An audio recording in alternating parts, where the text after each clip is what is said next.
Insperity presents the Small Business Advocate Show with Jim Blasingame, brought to you by FedEx, CareerBuilder.com, and Palo Alto Software. This is a copyrighted production of Small Business Network, Inc., all rights reserved.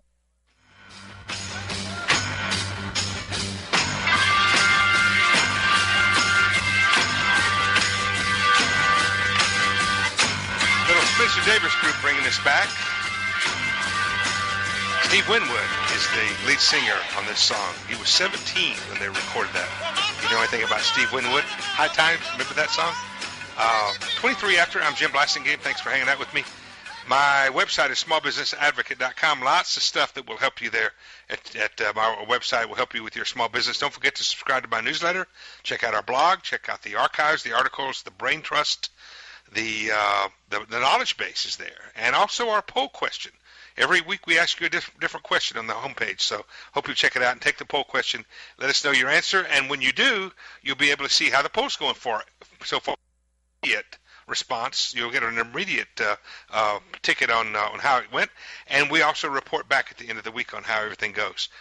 Barbara Burke is our guest. She's the author of The Napkin, The Melon, and the Monkey. Barbara, you told us earlier how to get the book. How do we find you online? I have a website, and it's called barbaraburke.com. And you'll find lots of good information about customer service. And I think the two things that I'd like to share. One is that if you want to buy the book, the publisher, Hay House, is offering a 50% discount. Wow. Yeah.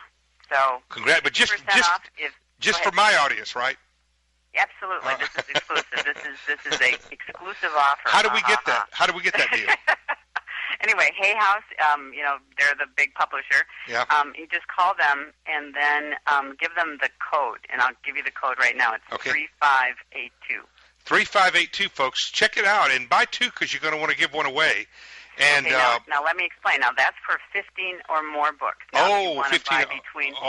Because a lot of people are buying them for customer service. Right. No kidding. Oh yeah, it's good. Good for that.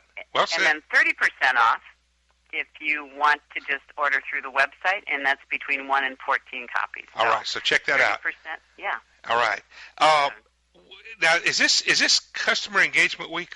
Employee Engagement Week? Is that what this is?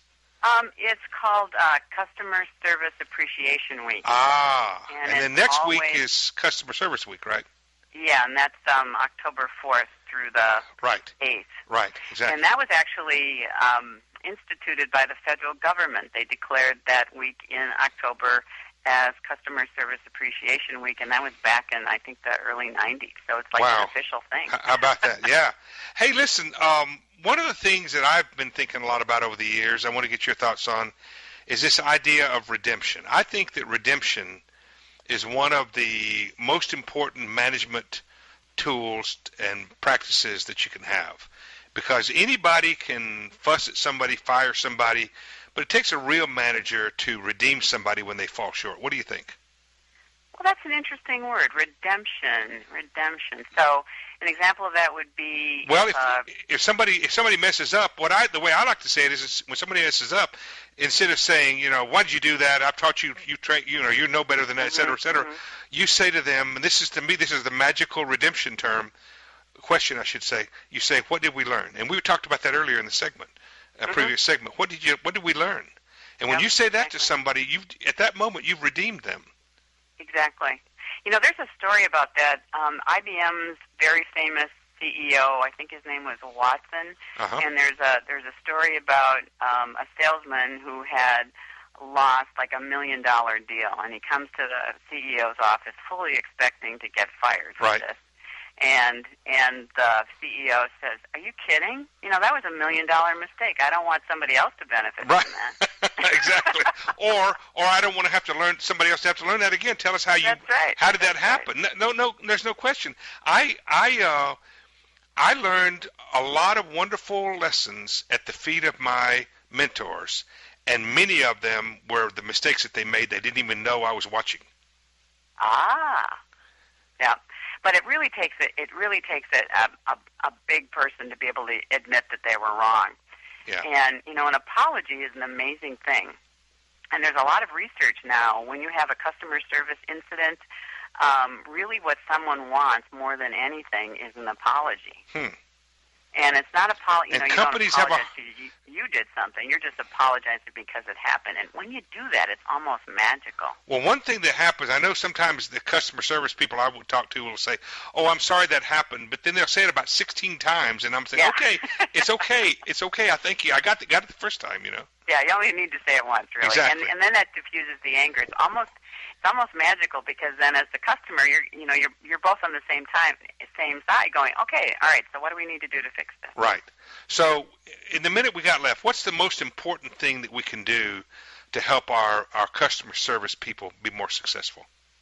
I think to acknowledge their value, let them know that they matter. And if you can do that just by stopping by their desk and, maybe just acknowledging their contribution, but more than anything, connecting with them as a person, they will walk through walls for you. It's amazing how that happens. It is amazing. I have had people that I worked for like that just because I felt connected to them, I would have done anything for them. Absolutely. And you know what? Some of those moments we talked about being in the moment earlier. I remember after decades, I still remember some of those moments. Mm-hmm. It's amazing how those stick with you, aren't they? Yeah. Aren't they? The other thing that you can do too is to write them a note. Ah. And just write them a little card or a little note. Maybe if you don't even do a big celebration, but just to acknowledge what they've done and be specific about what you appreciate about them. Right. They will keep that forever. Give us your website, Barbara. What's your website? BarbaraBurke.com. Burke with an E. You can also subscribe to my Monday Aha. It's a regular missive I send out every Monday. At BarbaraBurke.com. Yes, sir. Thank you. Burke with an E. Don't forget that The Napkin, the Melon, the Monkey is the book. Barbara, thanks for being here. Come back real soon. I will. I'd love to. Thanks, Jim. We'll see you next time. Quick break. Stay with me. I'll be right back. Insperity presents the Small Business Advocate Show with Jim Blasingame, brought to you by FedEx, CareerBuilder.com, and Palo Alto Software. This is a copyrighted production of Small Business Network, Inc., intended for the private use of our audience. Except as otherwise provided by copyright law, all other copying, redistribution, or publication without prior written consent is prohibited. All rights reserved. Prohibited. All rights reserved. Prohibited.